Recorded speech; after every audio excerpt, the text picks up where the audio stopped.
سيدنا وحبيبنا وحبيب رب العالمين محمد وعلى آله وأصحابه ومن هدى بهديه إلى يوم الدين.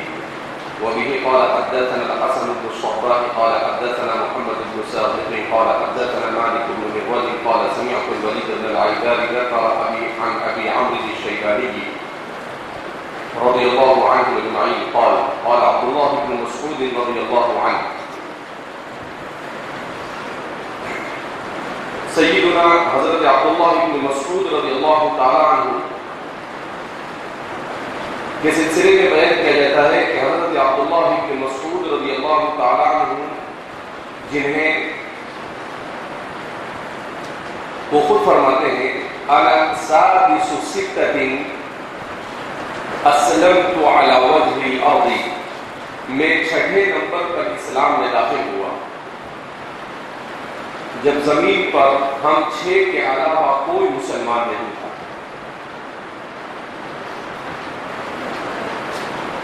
حضرت عبداللہ بن مسعود رضی اللہ تعالیٰ عنہ اصلاً عرب تھے، قبیلہ حذیل سے آپ کا تعلق تھا جو حجاز کے مشہور قبائل عرب میں سے ہیں، اسی لیے آپ کو حذیلی کہا جاتا ہے۔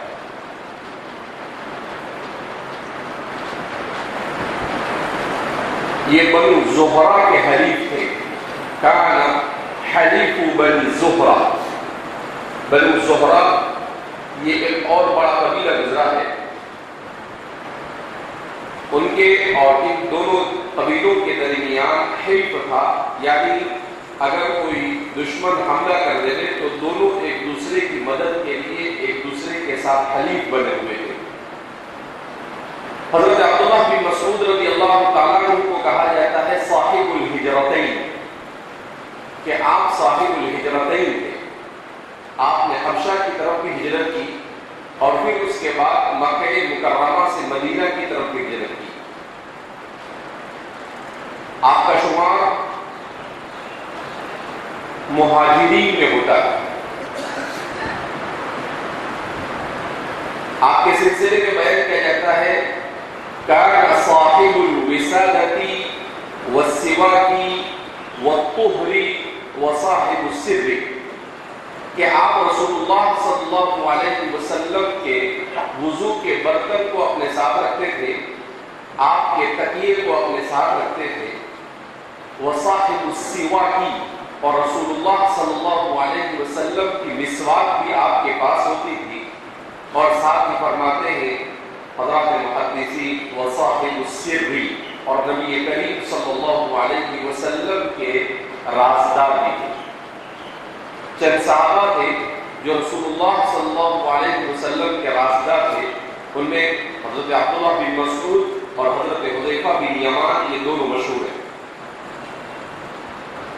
اسی طریقے سے حضرت عبداللہ بن مسعود کے سلسلے میں بیان کیا جاتا ہے کان من اذکیاء الصحابہ، صاحب سیر النبلاء امام ذہبی فرماتے ہیں کان من اذکیاء العلماء المعدودۃ، کہ ان چند دنیا کی تاریخ کے ذہین ترین لوگوں اور علماء میں ان کا شمار ہوتا ہے جو معدود چند ہوتے ہیں۔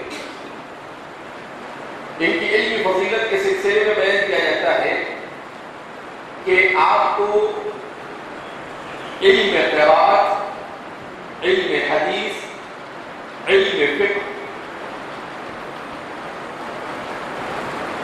ان 3 علوم پر بڑی مہارت حاصل ہوئی، اور علم تفسیر پر 4 علوم پر۔ کان صاحب الحدیث والتفسیر والقراءة والفقہ،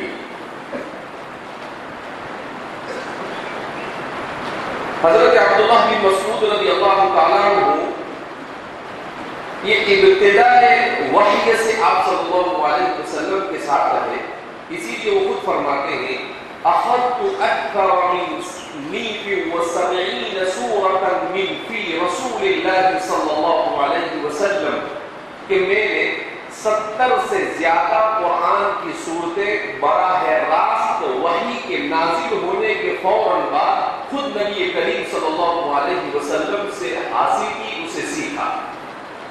اسی لیے آپ صلی اللہ علیہ وسلم نے فرمایا خذوا القرآن عن اربع عن عبد الله بن مسعود وابي بن كعب وعن سالم مولى ابي حذيفه۔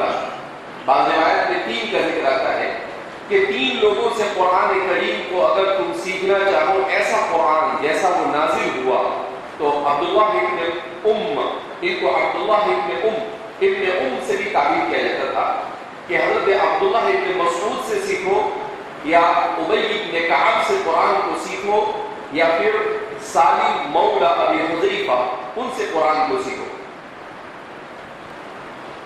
حضرت عبداللہ بن مسعود رضی اللہ تعالیٰ عنہ نبی کریم صلی اللہ علیہ وسلم کی انتقال کے بعد آپ نے حضرت ابو بکر کا دور، حضرت عمر کا دور اور حضرت عثمان غنی کا دور پایا، اور سن ہجری 32 میں آپ کا انتقال ہوا۔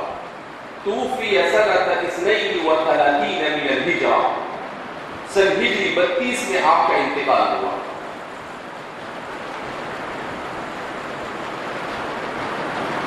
حضرت عبداللہ بن مسعود رضی اللہ تعالیٰ عنہ کو حضرت عمر رضی اللہ تعالیٰ عنہ کے دور مسعود تک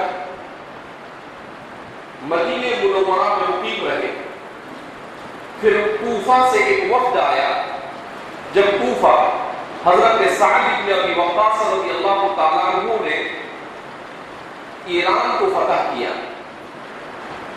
تو ایران کو فتح کرنے کے بعد چونکہ ایران اس زمانے کی سپر پاور طاقتوں میں سے ایک تھا اور ایرانیوں کی طرف سے حجاز پر حملہ ہونے کے بڑے خدشات ہوا کرتے تھے، تو حضرت عمر رضی اللہ تعالیٰ عنہ اور حضرت سعد بن ابی وقاص کے درمیان یہ معاہدہ ہوا کہ ایک شہر آباد کیا جائے سرزمین عراق پر جو ایران سے لگ کر ہو، اور وہاں پر مسلمانوں کو آباد کیا جائے تاکہ اگر ایران میں کوئی فتنہ، کوئی بغاوت سر اٹھائے تو ہمارے اس شہر میں مجاہدین موجود ہو اور وہ مجاہدین سرزمین اسلام کا دفاع کریں۔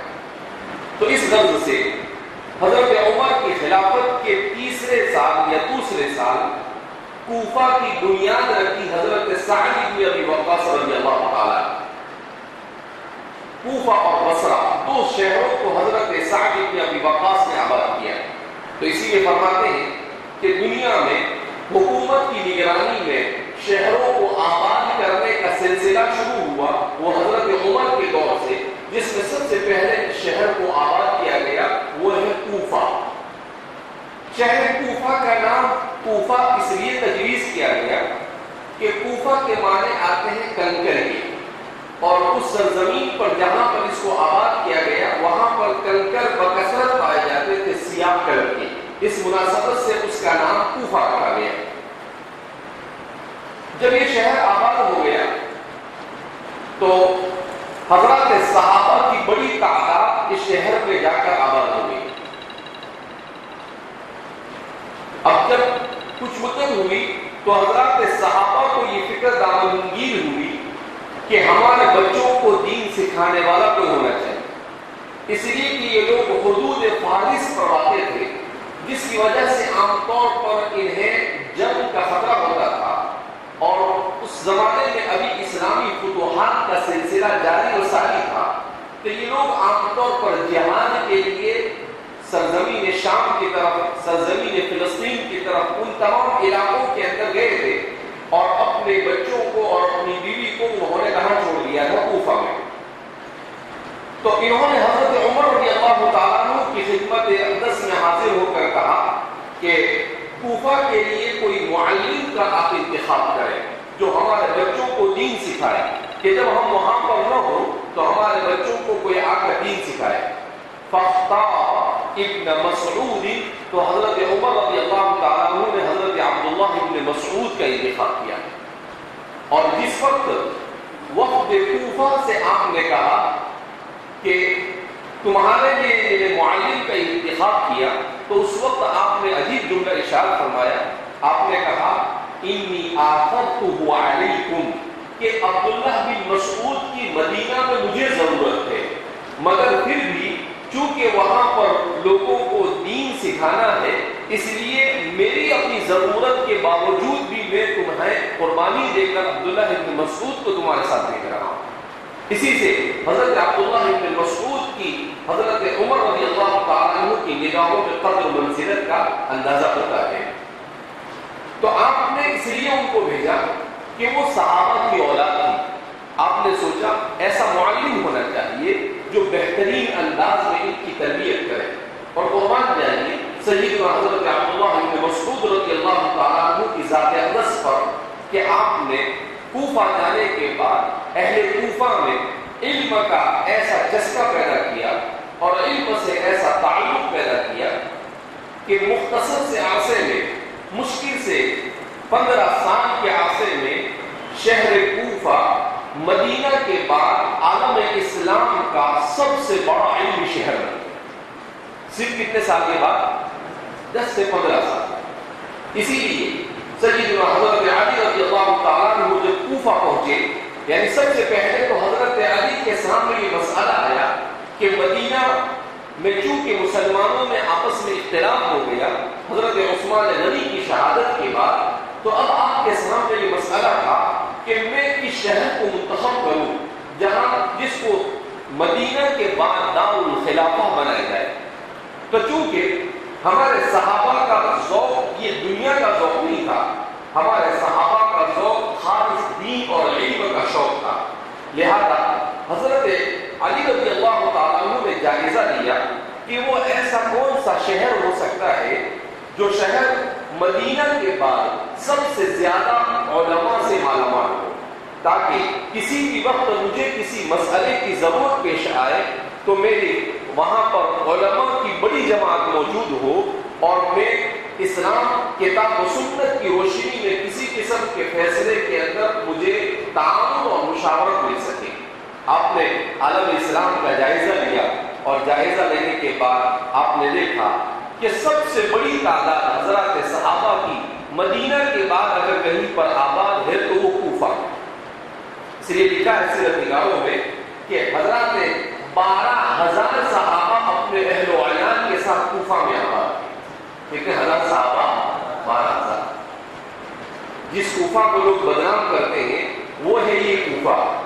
اب 12,000 صحابہ کرام رضوان اللہ تعالیٰ مجمعین کی جب تعداد وہاں پر تھی تو ظاہر سی بات ہے حضرت علی نے مدینہ کے بعد دار الخلافہ کے لیے کوفہ کا انتخاب کیا.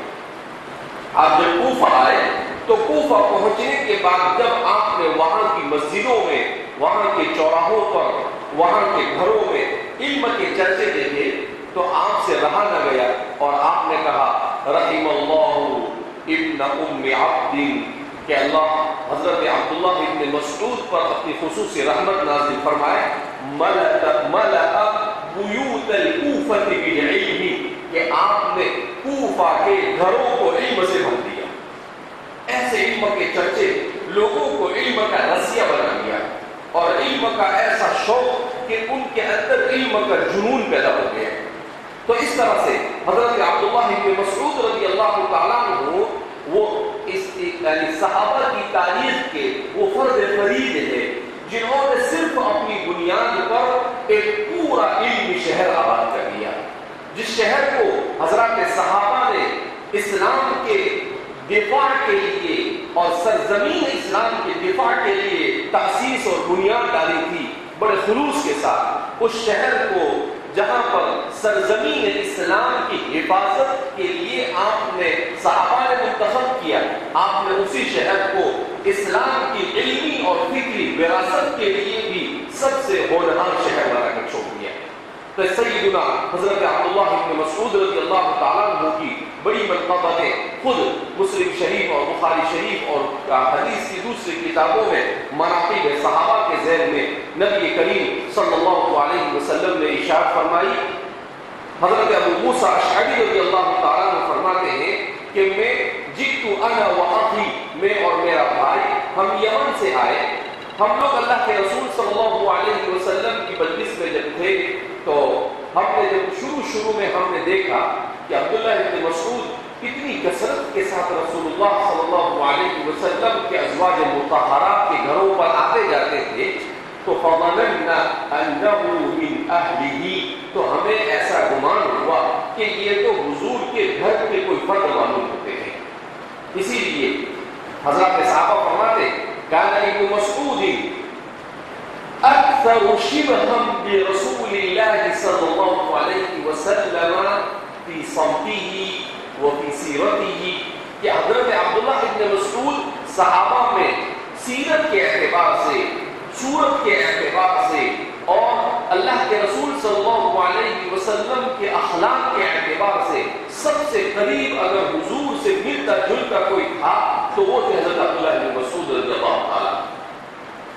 اسی لیے کہا جاتا ہے کہ فقہ حنفی در حقیقت فقہ ابن مسعود ہے. فقہ حنفی در حقیقت فقہ ابن مسعود ہے. یہ امام صاحب کی فقہ نہیں بلکہ یہ حضرت عبداللہ ابن مسعود کی فقہ ہے. کیوں؟ اس لیے کہ 3 صحابہ وہ ہیں جن کی فقہ کو امت میں بعد میں چل کر ائمہ نے اختیار کیا. حضرت عبداللہ بن عمر کی فقہ کو امام مالک نے اختیار کیا. حضرت عبداللہ بن عباس کی فقہ کو امام شافعی نے انتخاب کیا. اور حضرت عبداللہ بن مسعود رضی اللہ تعالیٰ عنہ کی فقہ کو کس نے منتخب کیا؟ حضرت امام سراج الامہ کشف الغمہ امام ابو حنیفہ رحمہ اللہ نے منتخب کیا. تو یہ ان 3 صحابہ کی فقہ ہے. اور فقہ احمد ابن حنبل یہ گویا کہ فقہ ابن مسعود اور فقہ عبداللہ ابن عمر دونوں سے مل کر نکلے. تو ان 3 صحابہ کو اللہ رب العزت نے وہ قبولیت عطا فرمائی کہ ان تینوں صحابہ کی فقہ بعد میں چل کر ائمہ نے اسے منتخب کیا. اور ان تینوں میں بھی فقہ ابن مسعود کو سب سے زیادہ قبولیت حاصل ہوئی. اس لیے نہیں کہ نحن احناف، کہ ہم احناف اس لیے بات کر رہے ہیں، بلکہ اسلامی تاریخ اس بات کی گواہ ہے کہ ہر زمانے میں سب سے زیادہ اگر کسی فقہ کے متبعین پائے جاتے ہیں سرزمین تو وہ کون سی فقہ ہے؟ احناف کی فقہ. اس کی وجہ کیا؟ امام صاحب کا تو بہرحال کمال تھا، لیکن اس کے ساتھ امام صاحب کا کمال دراصل حضرت عبداللہ بن مسعود کا کمال. کیونکہ امام صاحب یہ 2 واسطے سے حضرت عبداللہ بن مسعود تک پہنچ جاتے ہیں. امام صاحب کے استاد تھے کون تھے؟ حماد ابن سلیمان. اور حماد ابن سلیمان نے علم حاصل کیا کس سے؟ ابراہیم نخعی سے. اور ابراہیم نخعی نے علم حاصل کیا علقمہ نخعی سے.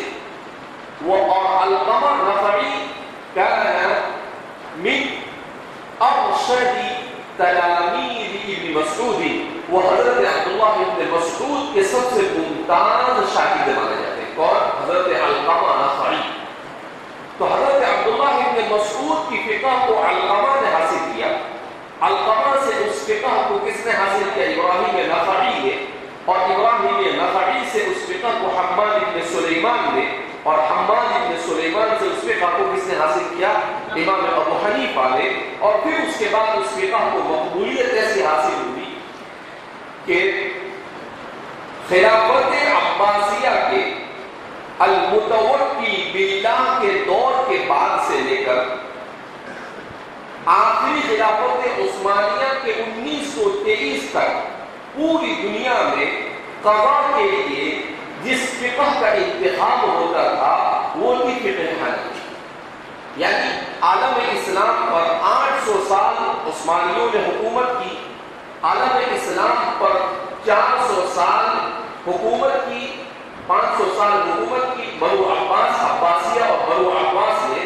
تو بنو عباس کا پورا ہوا، اس لیے کہ الصفاق کے زمانے میں خلافت بنو عباس کا قیام عمل میں آیا، اور صفاق کے بعد ہارون الرشید کے زمانے سے کون سی فقہ کے اوپر عالم اسلام میں عمل کیا جانا شروع ہو گیا؟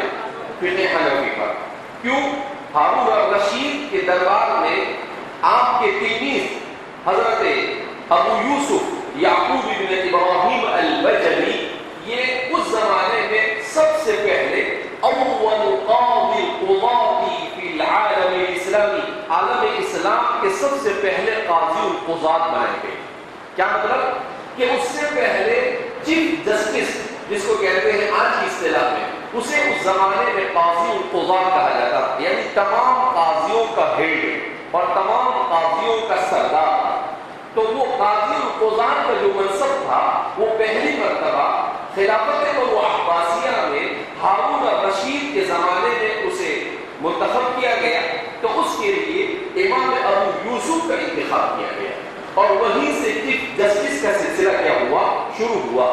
اسی زمانے سے فقہ حنفی پر مسلسل عمل ہوتا رہا، صرف بیچ میں متوکل باللہ کے زمانے میں فقہ شافعی پر عمل ہوا، اس کے بعد پھر دوبارہ فقہ حنفی پر عمل ہونا کیا ہوا؟ شروع ہوا۔ تو اس سے اندازہ لگایا جا سکتا ہے کہ اللہ رب العزت نے حضرت عبداللہ بن مسعود کی فقہ کو فقہ ابو حنیفہ کے نام سے قبولیت عامہ اور تامہ نصیب فرمائی۔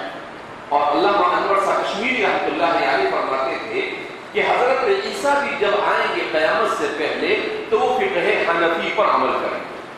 تو کسی نے کہا کہ حضرت خیریت تو ہے، یہ کیا لائے آپ؟ حضرت عیسیٰ تو نبی ہوں گے اور نبی ہو کر وہ فقہ حنفی پر عمل کریں گے، تو بڑا پیارا جواب دیا۔ آپ نے کہا عیسیٰ نبی ہوں گے مگر شریعت محمد کی ہوگی، اس لیے کہ وہ اپنی شریعت پر عمل نہیں کریں گے، ان پر کوئی نئی شریعت نازل نہیں ہوگی۔ تو اب حضرت عیسیٰ کے سامنے ایک مسئلہ آئے گا کہ وہ ایسی فقہ کو منتخب کرے جو اقرب الی الکتاب والسنہ ہو، اور میں پورے دعوے اور رسوخ کے ساتھ کہہ سکتا ہوں کہ چاروں فقہ میں فقہ حنفی یہ اقرب الی الکتاب والسنہ ہے، لہذا لا محالہ وہ اسی فقہ کو اپنے لیے کیا کریں گے؟ منتخب کریں گے۔ تو اس لیے چلانے والے کتنا چلاتے ہیں اور حسد کرنے والے کتنا حسد کرتے رہے، لیکن اللہ رب العزت جس کو رکھے اسے کون چاہے؟ اللہ نے جس فقہ کو منتخب کر لیا ہے بہرحال وہ فقہ چلے گی، چلتی رہے گی، اور وَلَوْمُ الْخُفَّاشِ لَا يَضُرُّ الشَّمْسِ وَنَبَاهُ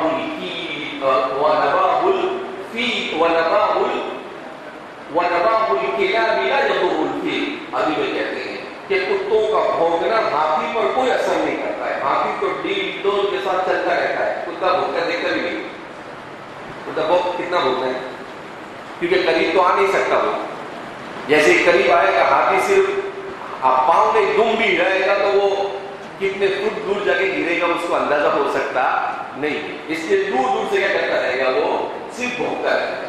اس لیے امام صاحب کی جو فقہ ہے ہمیں شرح صدر ہے الحمدللہ کہ امت کے کبار ائمہ نے اس فقہ کو انتخاب کیا۔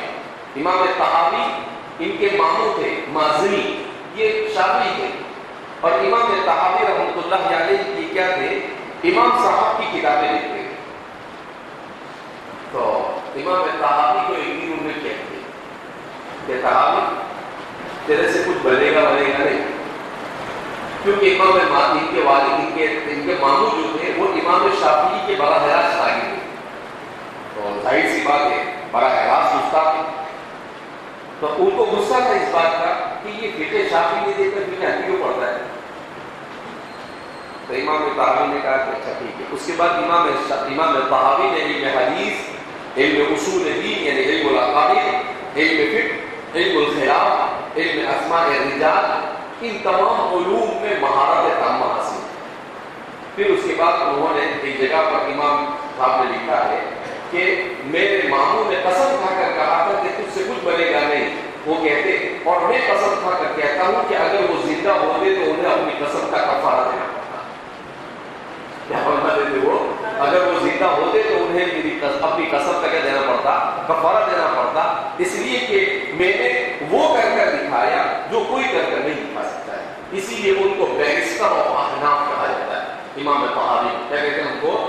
بیرسٹر آف احناف۔ نظر طحاوی بہت مشہور ہے، وہ بیان کرتے ہیں، حدیث بیان کرتے ہیں، اور امام صاحب کی حدیث لاتے ہیں، امام شافعی کی حدیث لاتے ہیں، اور پھر اس کے بعد بیرسٹر پر اس پر محاکمہ کرتے ہیں کہ دیکھو اس حدیث میں سند کے اعتبار سے اور متن کے اعتبار سے یہ کمی ہے، اور ہماری جو حدیث ہے وہ اس اعتبار سے اس طرح سے ملتا ہے۔ اس لیے نظر طحاوی بڑی پیاری کتاب ہے، اسے شوق اور ذوق کے ساتھ پڑھنا چاہیے۔ بہرحال اس لیے ہمیں کسی پروپیگنڈے سے ذرا برابر گھبرانے کی ضرورت نہیں ہے، ہم اس فقہ کو مانتے ہیں جو فقہ اس صحابی کی طرف منسوب ہے جو اقرب سمتا وسیرۃ لرسول اللہ صلی اللہ علیہ وسلم، جو صحابی اللہ کے رسول صلی اللہ علیہ وسلم کی سیرت کے اعتبار سے سب سے زیادہ قریب ہے۔ بہرحال حضرت عبداللہ بن مسعود رضی اللہ تعالیٰ عنہ کی جتنے بھی مناقب بیان کیے جائے کم ہے، آپ مکثر الروایت، کثیر الروایت صحابہ، جو 10 صحابہ جنہوں نے کثرت سے روایتیں کی ہے اس میں آپ کا شمار ہوتا ہے۔ البتہ روایت کے بعد میں تھوڑا سا حضرت ابو ہریرہ بن مسعود، عبداللہ بن عباس، حضرت عائشہ، حضرت انس وغیرہ کے بعد آپ کا نمبر آتا ہے، تو سوال پیدا ہوتا ہے ایسا کیوں؟ جب آپ نے حضرت ابو ہریرہ تو 2-3 سال رہے، عبداللہ بن مسعود اور عبداللہ بن عباس کی بڑی چھوٹی عمر کے تھے، 5-7 سال رہے، لیکن آپ تو رسول اللہ صلی اللہ علیہ وسلم کی معیت میں جب شروع میں اسلام میں آئے تو آپ نے 22 سال گزارے، تو آپ کی سب سے زیادہ حدیث ہونی چاہیے، لیکن اس کے باوجود آپ کی حدیث ان لوگوں کے مقابلے میں کم کیوں ہے؟ تو عبداللہ بن مسعود کی احادیث کے کم ہونے کی وجہ یہ ہے کہ حضرت عبداللہ بن مسعود رضی اللہ تعالیٰ عنہ کے اوپر فقاہت آئی تھی، اور حضرت عبداللہ بن مسعود رضی اللہ تعالیٰ عنہ یہ احادیث رسول کو اس کے الفاظ کے ساتھ بیان کرنے میں بڑے احتیاط سے کام لیتے تھے۔ اسی لیے تلامذہ ابن مسعود بیان کرتے ہیں کہ حضرت عبداللہ بن مسعود رضی اللہ تعالیٰ عنہ جب کسی حدیث کو بیان کرنے کی باری آتی تو فرماتے ہیں کہ خوب اچھی طرح سے بیٹھ جاتے تھے، اپنے کپڑوں کو سیدھا کرتے تھے، اس کے بعد ان کو پسینہ چھوٹ جاتا تھا، اور پھر اس کے بعد اللہ کے رسول صلی اللہ علیہ وسلم کی حدیث کو بیان کرتے اور اس کے بعد کہتے کہ او قریبا منہ او مثل ذلک، ایسے الفاظ استعمال کرتے تھے۔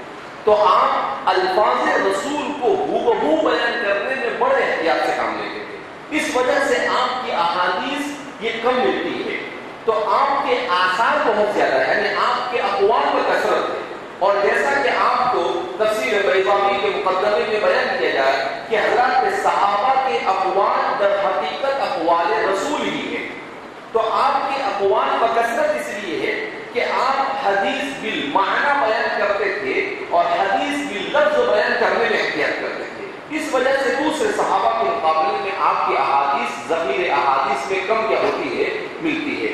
بہرحال یہ ابن مسعود کے اوپر ایک اعتراض ہو سکتا ہے، اس کا جواب دیا قال عبداللہ 32 میں جیسا کہ انتقال ہو گئے کیا گیا، ابھی کا انتقال کہاں پر ہوا، یعنی دیکھنے جیسی بات ہے کہ ایک ایسے صحابی جس صحابی نے اتنی زیادہ محنت کی اور علم کی خاطر، وہ صحابی کہاں انتقال، اس کے باوجود بھی آپ نے گوشہ گمنامی میں زندگی گزاری۔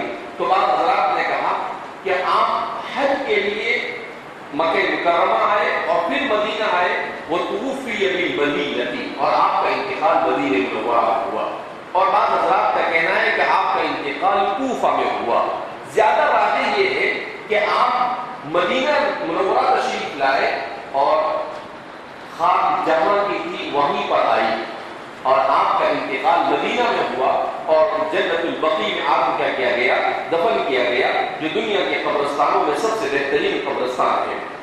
قال عبداللہ بن مسعود، حضرت عبداللہ بن مسعود فرماتے ہیں سألت رسول اللہ صلی اللہ علیہ وسلم، میں نے رسول اللہ صلی اللہ علیہ وسلم سے سوال کیا اور کہا یا رسول اللہ، اے اللہ کے رسول صلی اللہ علیہ وسلم، ای العمل افضل، سب سے بہتر عمل کون سا ہے؟ قال الصلاة على میقاتها، تو آپ صلی اللہ علیہ وسلم نے کہا نماز کو اس کے وقت پر پڑھنا، نماز کو اس کے وقت پر پڑھنا۔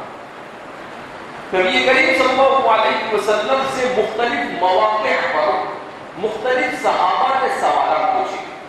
آپ صلی اللہ علیہ وسلم احسنیت اور افضلیت کے لیے مختلف قسم کے جواب دیتے تھے.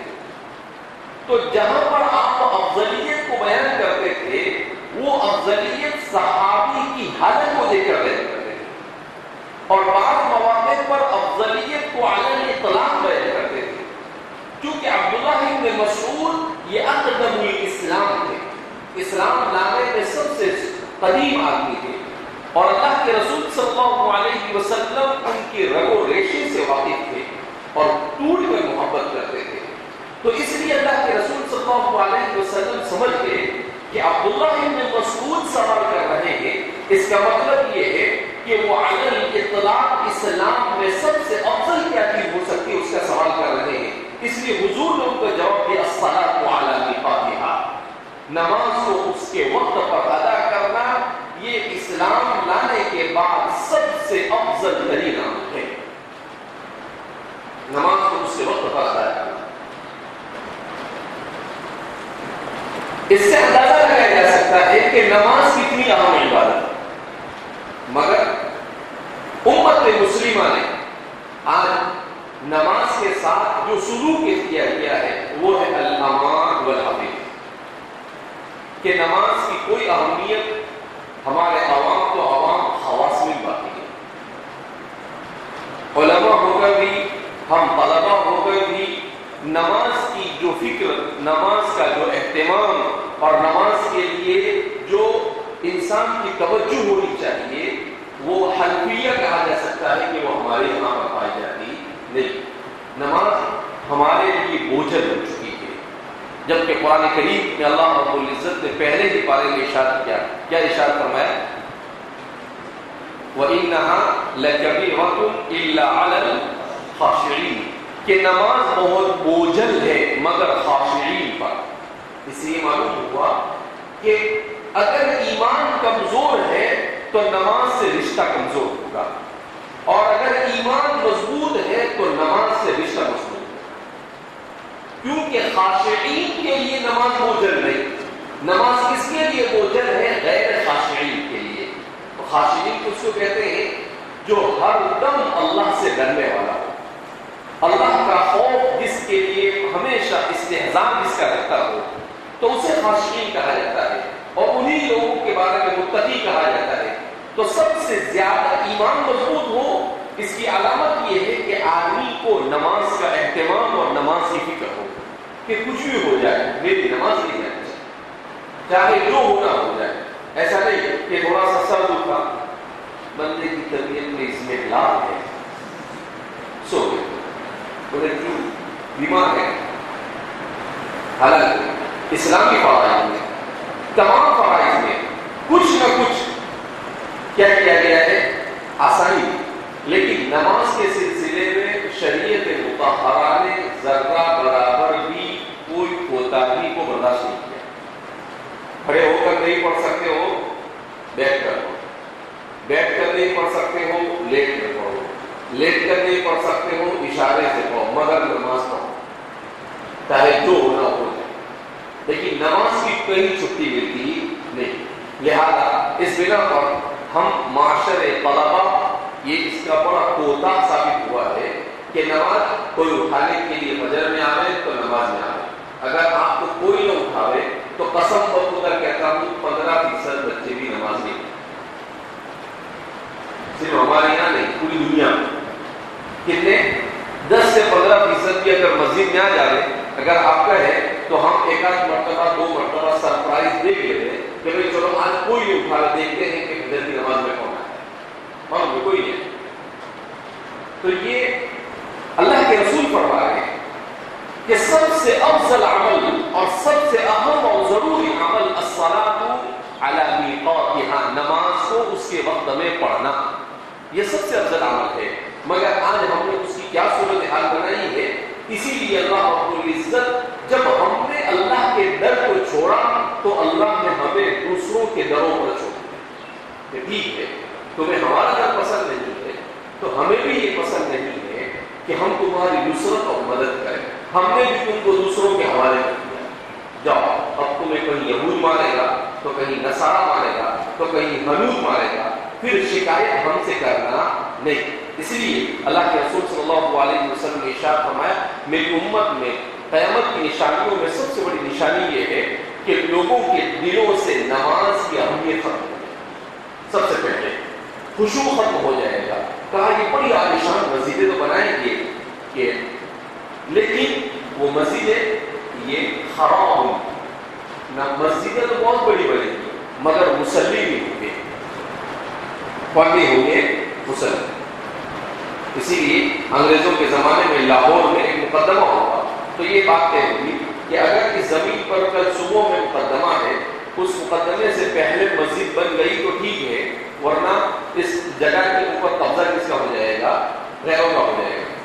تو مسلمان جوش اور جذبے میں تو کسی سے پیچھے نہیں رہتا ہے، تو مسلمانوں نے ایک رات میں مسجد بنائی۔ کتنی رات میں مسجد بنائی؟ ایک رات میں مسجد کھڑی کر لی۔ علامہ اقبال کو پتا چلا تو علامہ اقبال اس مسجد کو دیکھنے کے لیے گئے، نماز کا وقت تھا، دیکھا تو 2-4 مصلی۔ تو علامہ اقبال نے برجستہ وہاں پر یہ شعر کہا، مسجد تو بنا دی شب بھر میں ایمان کی حرارت والوں میں، من اپنا پرانا پاپی تھا نمازی بن نہ سکتا۔ کہا مسجد تو ایک رات میں بنا دی مگر اصل کام تو نماز پڑھنے کا تھا، نماز تو کوئی پڑھتا نہیں یہاں پہ، بنا دیا مسجد۔ تو علامہ نے شکایت کی امت کی کہ من اپنا پرانا پاپی تھا نمازی بن نہ سکا۔ کہا کہ نمازی گناہ کی لت ایسی لگی ہوئی ہے کہ نماز سے محبت نہیں، نماز سے دلچسپی کا نہ ہونا یہ گناہوں کی وجہ سے ہوتا ہے۔ جب انسان معصیت کا عادی بن جاتا ہے تو عبادت میں اس کو مزہ نہیں آتا ہے، عبادت اس کو بوجھ محسوس ہوتی ہے، اور جب انسان گناہوں سے بچتا ہے، کثرت سے اللہ کا ذکر کرتا ہے، تو اس موقع پر اس کو عبادت میں لذت محسوس ہوتی ہے۔ اسی لیے حضور نے فرمایا قرۃ عین کی الصلاۃ، نماز میری آنکھوں کی ٹھنڈک ہے، کیونکہ آپ سے زیادہ باز تو کوئی نہیں ہو سکتا ہے، آپ سے بڑا متقی دنیا میں کوئی نہیں ہو سکتا ہے، تو آپ کو لذت محسوس ہوتی تھی۔ کیوں لذت محسوس ہوتی تھی؟ اس لیے کہ آپ کی زندگی میں گناہ نہیں تھے اور آپ کا دائم الذکر والفکر ہمیشہ اللہ کے ذکر سے معمور رہتے تھے۔ اسی لیے حضور فرماتے تھے تنام عینای ولا ینام قلبی، کہ جب میں سو جاتا ہوں تو میری آنکھیں تو بند ہوتی ہے مگر میرا دل اللہ کے ذکر میں مشغول ہوتا ہے، میرا دل نہیں سوتا ہے۔ نبی کی زندگی میں کوئی ایک لمحہ بھی اللہ کے ذکر سے غفلت سے نہیں ہوتا۔ اسی لیے قرآن نے کہا بذکر اللہ تطمئن القلوب، اور اللہ کے ذکر میں سب سے محترم بشان کوئی ذکر ہے تو وہ کیا ہے؟ نماز ہے۔ بہرحال یہ بڑا وسیع موضوع ہے جس پر اور مزید گفتگو کی گنجائش نہیں، اتنا ہی کافی ہے کہ نماز کو اس کے وقت پہ ادا کرنا، اور اگر ہم نے حدیث میں پڑھ لیا ہے تو ہم میں سے ہر ایک کو اس بات کا پکا عہد اور تہیہ کرنا چاہیے کہ انشاءاللہ آج کے بعد کبھی بھی ہماری نماز نہیں جائے گی۔ جماعت کے ساتھ تکبیر اولیٰ کے ساتھ نماز پڑھنے کی کوشش کرنی چاہیے۔ خالی نماز پڑھنا کافی نہیں ہے، نماز اس کے تمام لوازمات کے ساتھ ہونی چاہیے۔ ابھی یہاں سے آپ کو چھوڑتے ہیں تو بہت سارے چپل نکالنے کے لیے ادھر جاتا ہے، بھائی جب جماعت کھڑی ہو گئی ہے، آپ کو نماز مل رہی ہے، خالی چپل اتارنے کے لیے وہاں جانا اور رکعت کو چھوڑنا، یہ کہاں کی اسلامیت ہے اور کہاں کی طالب علمیت ہے؟ بھائی جب آپ نے دیکھا کہ نماز کھڑی ہے تو آپ سب کچھ چھوڑ چھاڑ کر آپ سیدھے کہاں پر جائیں گے؟ نماز میں شریک ہوں گے۔ تو کیا کرتے ہیں وہاں اللہ بھائی وہاں اس طرف چپل نکالنا فرض عین ہے کیا؟ جب آپ نے دیکھا نماز کھڑی ہو جاتی ہے، صحن میں باتیں کرتے رہتے ہیں، نماز کھڑی ہو جاتی ہے، آرام سے میدان میں کھڑے ہیں، نماز کھڑی ہو گئی ہے، وضو خانے کے اندر ایک دوسرے کے ساتھ بتیا رہے ہیں، تو یہ بے فکری ہے۔ یہ بے فکری ہمارے طلباء میں سے کیا ہونی چاہیے؟ ختم ہونی چاہیے۔ اسی لیے عصر کے بعد مکلف کیا گیا ہے کہ نماز کیسی ہو اور کس طرح سے پڑھے نماز، اس سلسلے میں ہمارے طلباء کو آگاہ کیا جائے۔ تو آپ دیکھ رہے 2-3 دن سے وہی مضمون پڑھا جاتا ہے۔ نماز سیکھنی بھی چاہیے کیونکہ حضور نے فرمایا صلو کما رأیتمونی اصلی، کہ نماز ایسے ہی پڑھو جیسا کہ تم مجھے نماز پڑھتے ہوئے دیکھو۔ ہم لوگ بھی جب اول میں تھے تو شیخ صاحب سے نماز کو سیکھا کہ کس طریقے سے نماز پڑھنی چاہیے اور اسی کے مطابق نماز پڑھنے کی کوشش کرتے ہیں۔ پھر ہم جب پڑھانے کے لیے بیٹھے تو جہاں پر بھی کتاب الصلاۃ آتی ہے تو وہاں پر نماز پڑھ کر بتلاتے ہیں کہ قول کیسے مانگنا چاہیے، رکوع کیسا ہونا چاہیے، سجدہ کیسا ہونا چاہیے. ہمارے کچھ ساتھیوں کو جب ہم نے بتلایا تو انہوں نے کہا کہ نماز کا طریقہ الوسطان کی چہرے پر آنا چاہیے. تو میں نے ایک مرتبہ بنوایا انہوں نے، ہمارے ساتھیوں نے اس کو ڈالا تو اب تک کے تقریباً 95 لاکھ لوگوں نے اس کو دیکھ لیا. کتنے لاکھ لوگوں نے؟ 95 لاکھ. اور بہت سارے لوگوں نے لکھا کہ بھائی ہم کو پتہ نہیں تھا کہ نماز ایسی ہوتی ہے، آج پتہ چلا کہ نماز ایسی ہوتی ہے. تو اسی لیے نماز سیکھنے جیسی ہے. ایسا نہیں کہ ہم نماز پڑھتے ہیں مگر اپنی اسٹائل والی نماز. وہ اپنی اسٹائل والی نماز یہ ابعد من القبول ہے، اور رسول اللہ صلی اللہ علیہ وسلم کی پڑھی ہوئی نماز یہ اقرب الی الاجابۃ والقبول ہے. وہ زیادہ جتنی آپ کی نماز رسول اللہ صلی اللہ علیہ وسلم کی نماز کے مطابق ہوگی اتنا اس میں خشوع آئے گا، اتنا اس میں خضوع آئے گا، اتنی اس میں جان آئے گی، اور وہ اتنی زیادہ صحیح ہوگی. اور جب صحیح ہوگی فإن الصلاة تنہى عن الفحشاء والمنکر، تو اب یہ برائیوں سے روکے گی. اب ہم لوگ نماز پڑھتے رہتے ہیں لیکن اس کے باوجود بھی ہم برابر موبائل میں پکچر بھی دیکھتے ہیں، ہم برابر کہیں کوئی عورت دکھ گئی تو برابر اس کو دیکھتے رہتے ہیں. گناہوں کا ڈر نہیں جاتا ہے، شوق پیدا ہوتا ہے کہ بلکہ موقع ڈھونڈتے ہیں کہ کہاں موقع ملے اور ہم کیا کر لیں گے، گناہ کر لیں گے. یہ اس لیے کہ ہماری نمازیں درست نہیں. جس کی نماز درست ہو جائے گی اللہ کا وعدہ ہے ان الصلاۃ تنہی عن الفحشاء والمنکر، کہ نماز کے حیائی اور برائی سے روکتی ہے. تو آپ کی نماز ہی آپ کو برائیوں سے روکا کیا کر دے گی، شروع کر دے گی. اور اس کا تجربہ کیا لوگوں نے اور اس کو بیان کیا کہ جہاں ہم نے اپنی نمازوں کو صحیح کیا گناہوں سے نفرت دل میں پیدا ہو گئی اور عبادت کا شوق دل کے اندر میں پیدا ہو گیا. لہذا صرف وہ پڑھنا مقصود نہیں ہے، اسے اپنی زندگی میں جگہ دینا یہ مقصد اصلی. یہ کیا ہے؟ مقصد اصلی ہے. اس لیے جب ہم نے پڑھ لیا کہ حضور نے فرمایا کہ سب سے افضل ترین عبادت کیا ہے، نماز کو اس کے وقت پر پڑھنا، تو ہمیں یہ تہیہ کر لینا چاہیے کہ اس حدیث پر مجھے عمل کرنا ہے کہ آج کے بعد نہ سنن رواتب کو چھوڑوں گا، نہ سنن زوائد کو چھوڑوں گا. جتنا ہو سکے گا اللہ کے رسول صلی اللہ علیہ وسلم نے تہجد پڑھی تو میں تہجد کا اہتمام کروں گا، اللہ کے رسول نے چاشت پڑھی تو میں چاشت کا اہتمام کروں گا، اشراق کا اہتمام کروں گا، اوابین کا اہتمام کروں گا. سنن رواتب کے بارے میں حضور نے بیان کیا کہ 12 سنتیں جو پڑھ لے گا دن بھر میں تو وہ مرنے کے بعد جنت کے جس دروازے سے چاہے کیا ہو جائے گا داخل. چھوٹا سا عمل، کیسا عمل ہے؟ چھوٹا سا. 12 سنتیں پڑھنا ہے فرائض کے ساتھ میں. فجر میں 2، ظہر سے پہلے 4، ظہر کے بعد 2، کتنی ہوئی؟ 8، مغرب کے بعد 2، کتنی ہوئی؟ 10، اور عشاء کے بعد 2، کتنی ہوئی؟ 12. یہ 12 سنتیں جو پڑھے گا کہاں مرنے کے بعد جنت کے جس دروازے سے چاہے جاتے ہیں. چھوٹا سا عمل ہے مگر توفیق نہیں ملتی. کیوں؟ زندگی میں گناہ ہے اور اپنی نماز درست نہیں ہے.